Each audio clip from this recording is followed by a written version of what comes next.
Hello, loves. This is the astro and energetic forecast for August 20th through August 26th of 2023. Oh my goodness. I have been looking forward to this week because we are in a really sweet moment, almost a cuspy sort of moment between the energies of Leo and the energies of Virgo. This week, on Wednesday the 23rd, the sun is going to move into the sign of Virgo from the sign of Leo. So for the first few days here, we're in this energy of sort of the masterful later degrees of Leo. These degrees are ruled by Saturn. So these degrees, like 26, 27, 28, 29, are where we really start to experience some of the mastery around what we've been learning through Leo season. And this could look a myriad of ways depending on who you are and where you are in your experience on your evolutionary journey. So celebrating yourself, no matter where you fall on this pendulum, you may be experiencing some really big takeoff energy in your work, in where you're shining and what you're creating. You may feel lots of waves of like something really birthing and taking off. And if you are, I encourage you, celebrate yourself.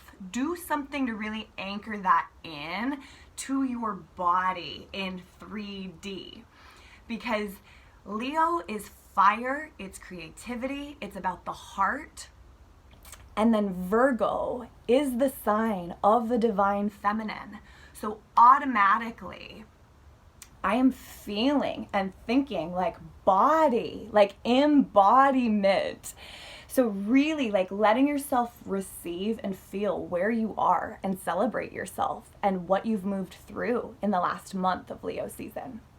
And at the same time, you may be experiencing just like the baby steps of you really starting to open your heart and let yourself be seen for who you really are. It's a journey. This whole life is a journey of learning how to really get in touch with our heart medicine and then expose it, let it come out. So really, no right or wrong, no, you should have had a bunch of things to show into manifestation by now. No. More than anything, I'm just really feeling celebrating the big things, but even so, celebrating the small things too. These baby moments of heart opening are just as sacred, just as important. So in these first few days of the week, really let yourself contemplate that. Feel into some of that, okay?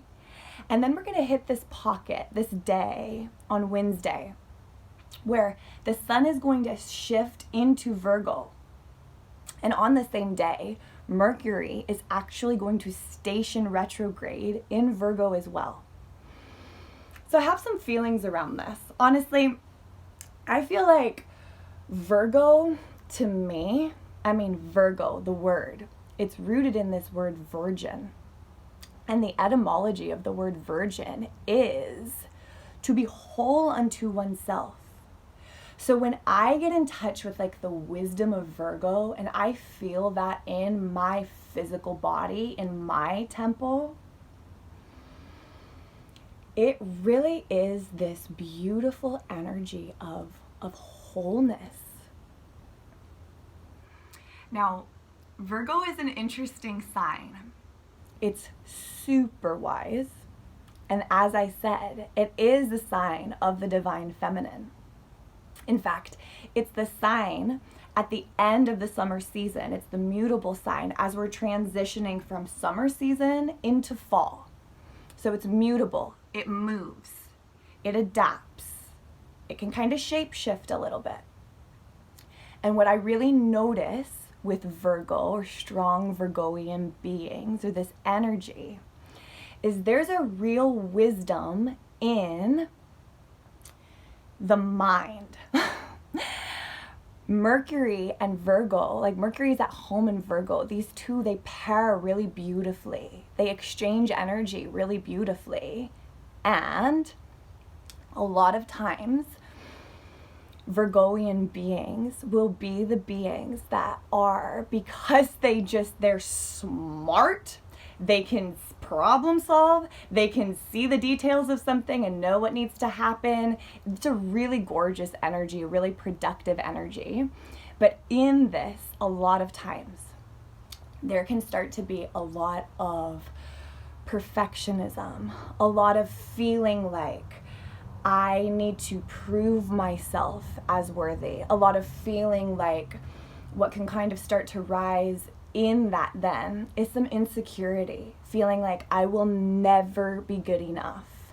And then that energy will actually start to make Virgo retreat and kind of keep to themselves, kind of hold back some.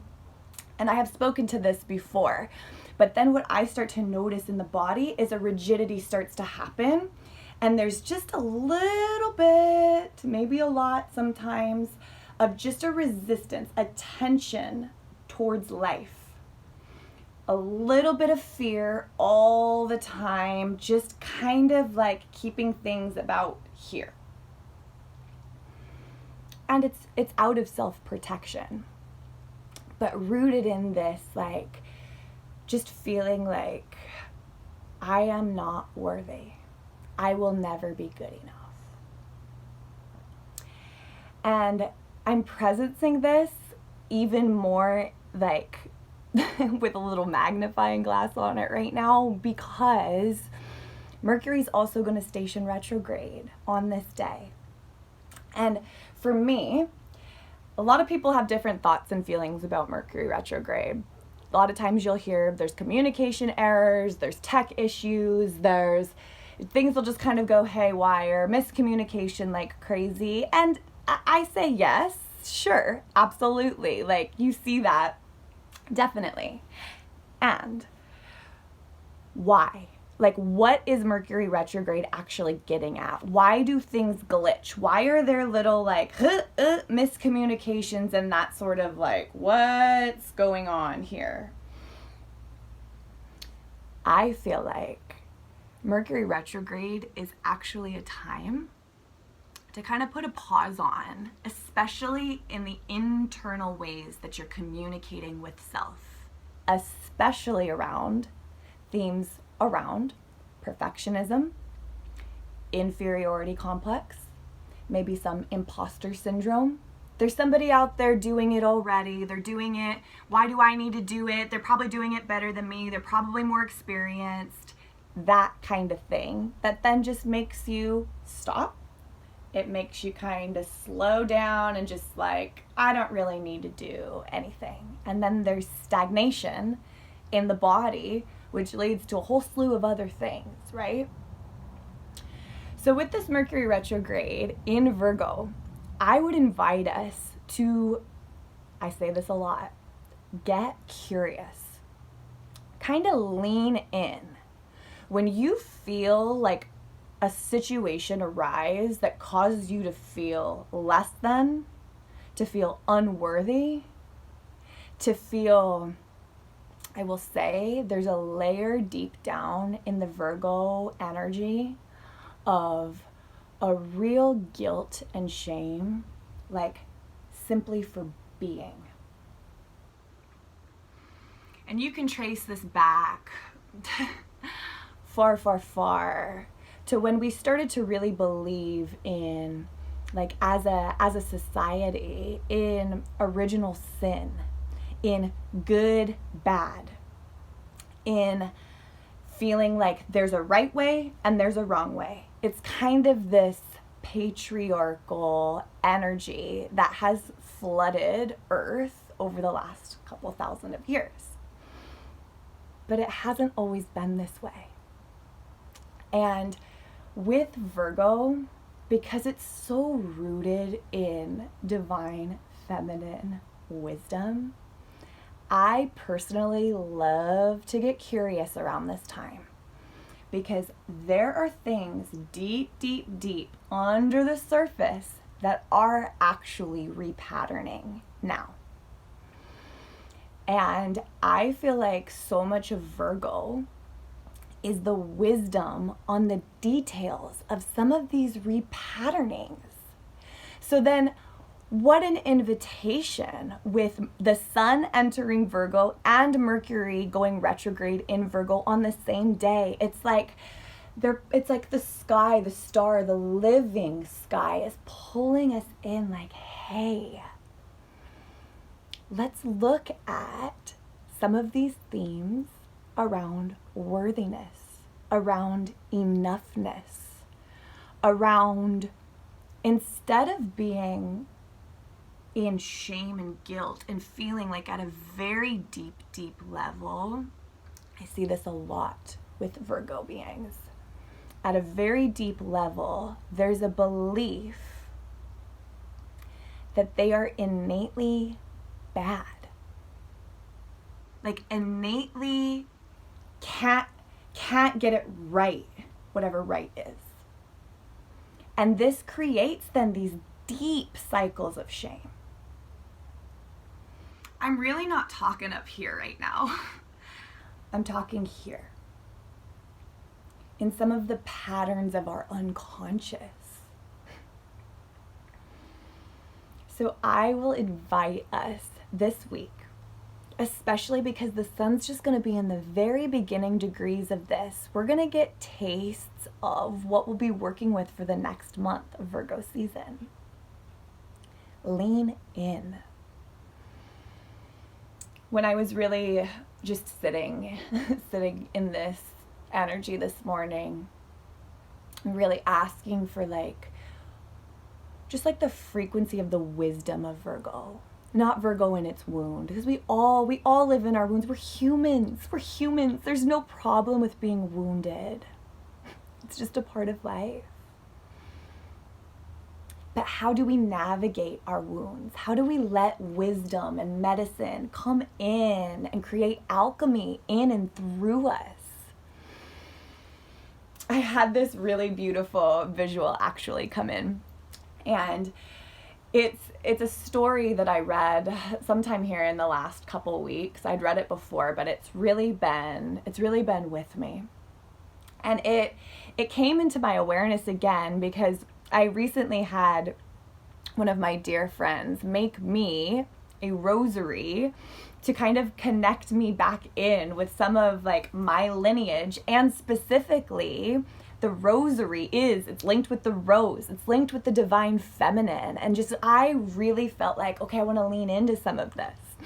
So I get this rosary, and there is a pendant on it with the Virgin Mary, and it's actually the pendant of her. If you feel like seeing the visual of this, I encourage you to just Google it after, or even now you can pause the video and Google it. Our Lady of Graces. She's got a crown of stars around her head, and her hands are outstretched. There was a nun back, I can't even remember when, this may be the 1800s, it doesn't matter. Catherine Labore, I believe, is her name. And she had a vision of the Virgin Mary at one point while she was in the monastery. And the vision she had was of this Our Lady of Graces, Mary with her arms outstretched. And she kept seeing these beams of color lights coming out from her hands and hitting planet Earth. Almost makes me get teary as I say it. These colors, these frequencies, these energies of medicine for the earth, for us beings who are here now. And Catherine said she kind of asked her, she leaned in and said, what are these? And Mary said, these are the graces.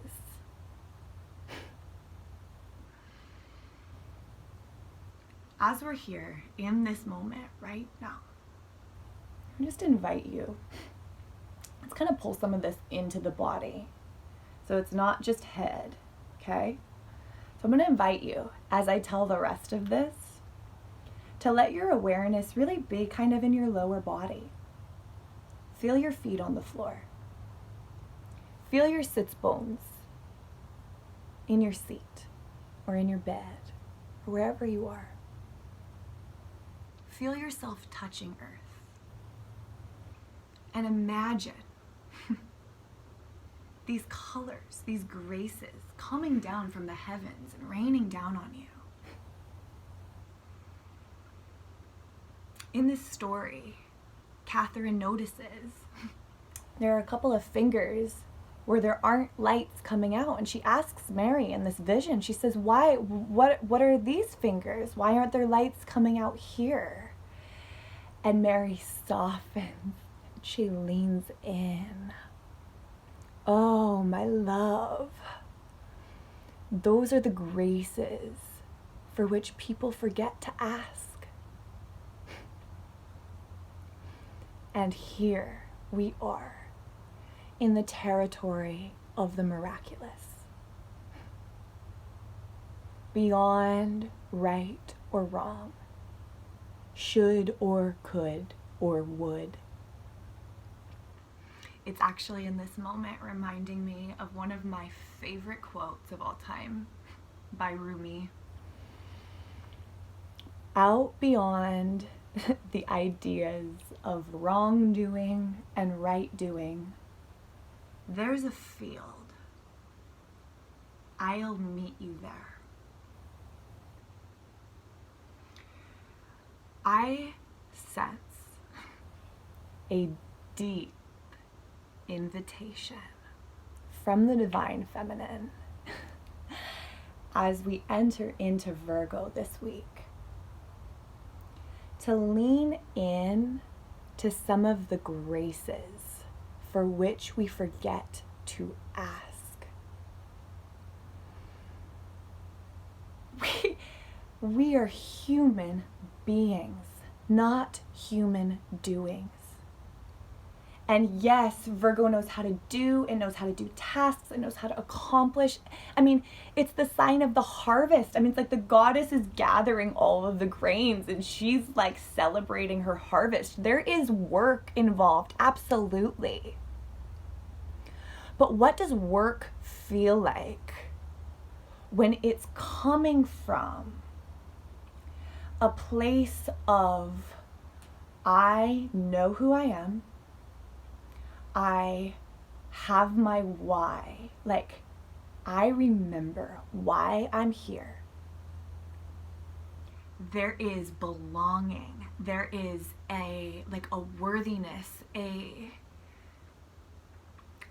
this is when we start to get into, this is why I love astrology. It's like, okay, you listening to this right now, never before in all of history has someone come in and incarnated at the same date, time, and location with your DNA, your cells, your nucleuses in your cells. No one else in the past and no one else in the future. There is only one you.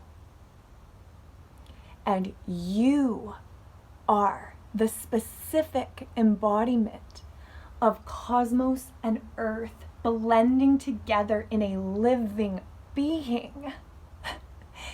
That in itself is miraculous. Like, breathe that in. You matter. And life is a gift. It's a gift. Can you feel when you're in this wisdom of Virgo, this divine feminine energy that just creates that it moves, but it's got solid ground under its feet. It knows who it is. It's really, really life-altering material when we actually let this in. I pulled 2 cards for the week and I giggled and giggled when they came out because it was one felt like the transition of Leo and the other one felt like us coming into Virgo. So as we just kind of settle in and wrap up this forecast this week, I'm going to just send these to you as blessing, as a prayer. May the truth of these energies settle into you in a way it has never felt like before. The first one that came in is one of my favorite cards in the deck. It is the Queen of Wands. And this is the Lightseers Tarot by Chris Ann. I love the artwork of this card. She's got her wand in the air. She's surrounded by candles. We've got pinks, purples, magentas, orange, yellow. It's light. It's but not just light. It's like, it's passionate. It's charismatic. She even has her black cat there with her. Another symbol of the divine feminine. And I'm just feeling like that Leo cat lion energy too, right? Feline energy. The Queen of Wands says, you are capable and you are fierce. Well done this Leo season.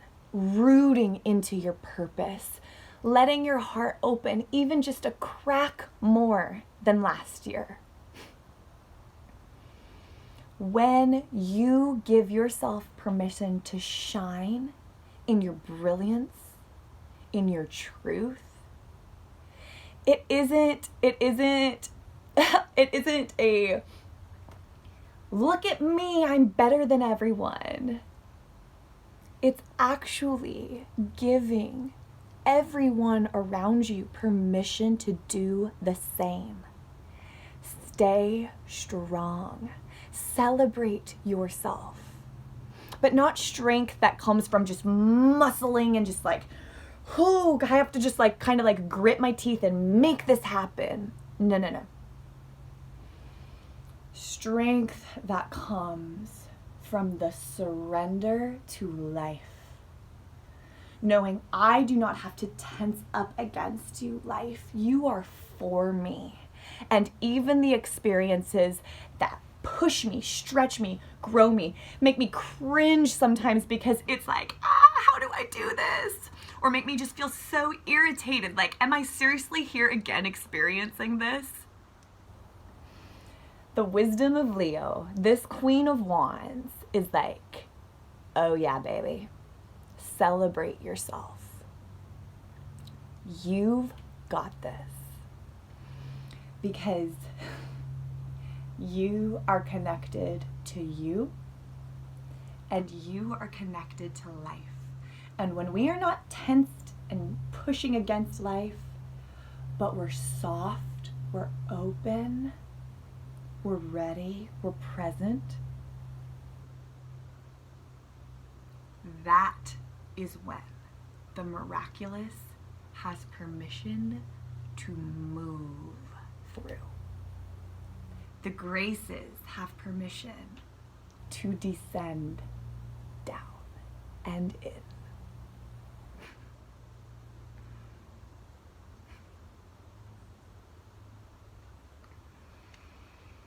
And with Virgo season coming in soft, beautiful, mutable, adaptable, grace-filled.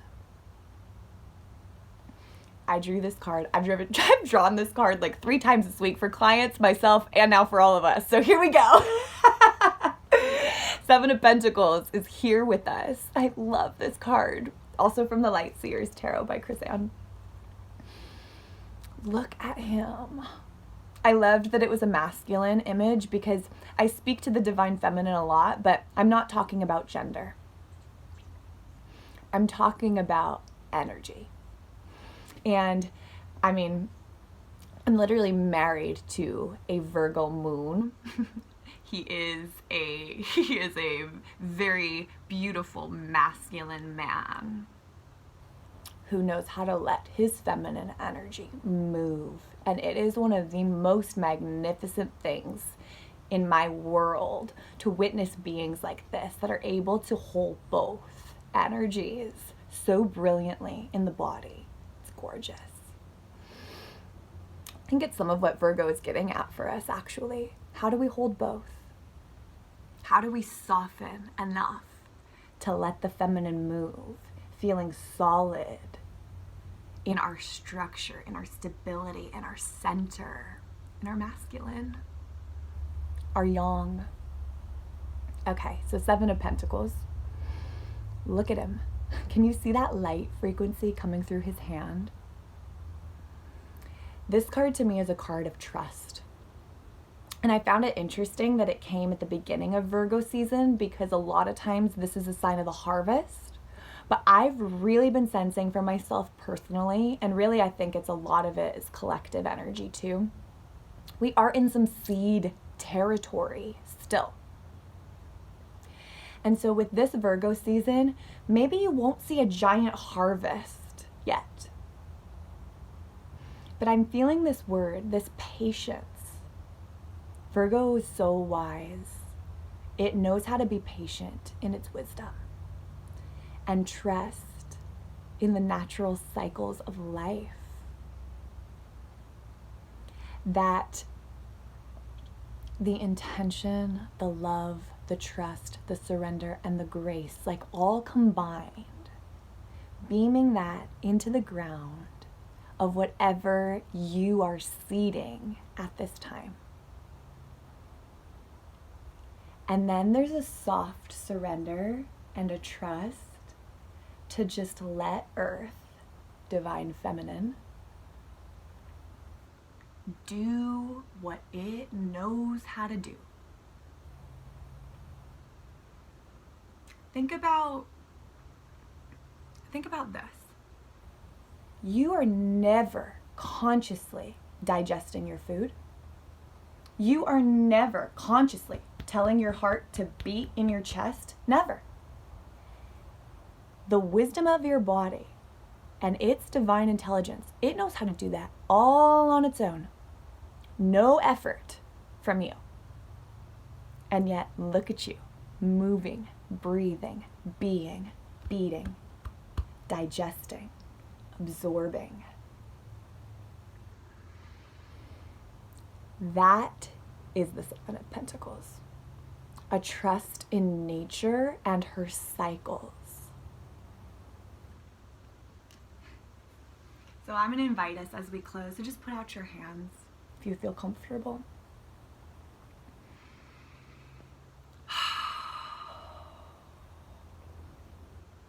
There are graces wanting to come into your life. You simply need to ask. And as we enter into Virgo, we say thank you to Leo season. Thank you, Sun.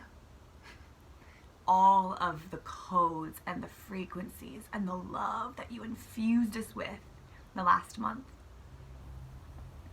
And we say yes and receive all of the good that is incoming in this Virgo season. May we soften enough to feel it all the way down.